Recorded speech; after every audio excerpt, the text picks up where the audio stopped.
ओम शांति। शिव बाबा ने हमें सारा ज्ञान दे दिया है, अब इसे प्रैक्टिकल में लाना है। लौकिक में भी हर संबंध में, चाहे कलयुग के अंत में स्वार्थ बस सभी संबंध बंधन बन गए हैं, फिर भी उनमें अल्पकाल का सुख समाया हुआ है। परंतु यहाँ तो बेहद के बाप से अर्थात भगवान परमपिता परमात्मा से सर्व संबंधों का अनुभव करना है, अर्थात अतीन्द्रिय सुख का अनुभव करना है। ये अनुभव इस दुनिया से न्यारा और सबसे प्यारा है, इसलिए इस दुनिया से अर्थात इस देह की कर्मेंद्रियों से न्यारा होकर ही हम बेहद के बाप से बेहद का संबंध निभा बेहद का प्यार और सुख अनुभव कर सकते हैं। आपने पूरे कल्प इस देह में रहने के कारण देह के संबंधों में ही अपनी मन बुद्धि लगाई है। अब जबकि शिव बाबा ने आकर आपको सारा ज्ञान दिया है, तो अपनी मन बुद्धि इस देह से अर्थात देह की कर्मेंद्रियों और देह के संसार से निकालनी पड़ेगी, क्योंकि ये अल्प से भी अल्पकाल का सुख है, बेहद का सुख प्राप्त करने नहीं देगा। जब तक मन बुद्धि देह में फंसी हुई है, तब तक हम सदा के लिए इस परमात्म सुख का अनुभव नहीं कर सकते।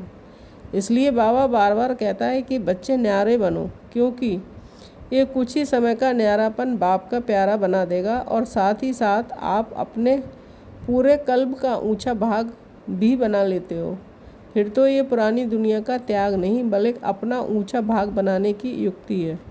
यदि अभी भी आपकी मन बुद्धि इस पुरानी देह व देह की दुनिया में थोड़ी सी भी फंसी रही, तो आप परमात्म प्यार का संपूर्ण अनुभव कर नहीं पाओगे। फिर बताओ, बाप को पहचाना, ज्ञान को अच्छी तरह समझा, यथाशक्ति धारणा की और खूब सेवा की, परंतु परमात्मा प्यार को अनुभव नहीं किया तो क्या किया है। इसलिए परमात्मा की याद के साथ साथ बाबा से मीठी मीठी रूहान करो। इस देह की दुनिया से अलग हो, अपने ओरिजिनल स्वरूप अर्थात अपने गुणों और शक्तियों से भरपूर स्वरूप को अनुभव कर बाप से मिलन मनाओ, अर्थात से बाप से सर्व संबंध निभाओ।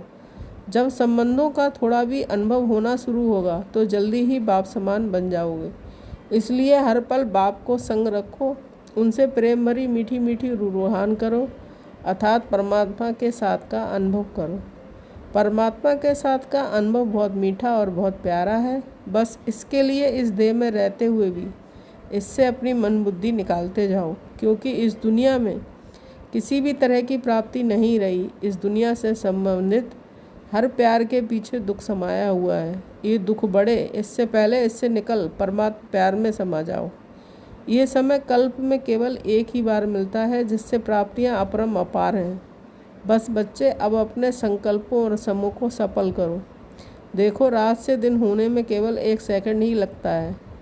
उस 1 सेकंड की वैल्यू को समझो। ये ना हो कि आप समय का इंतज़ार करो और सेकंड रात का अंतिम समय सेकंड हो। ओम शांति।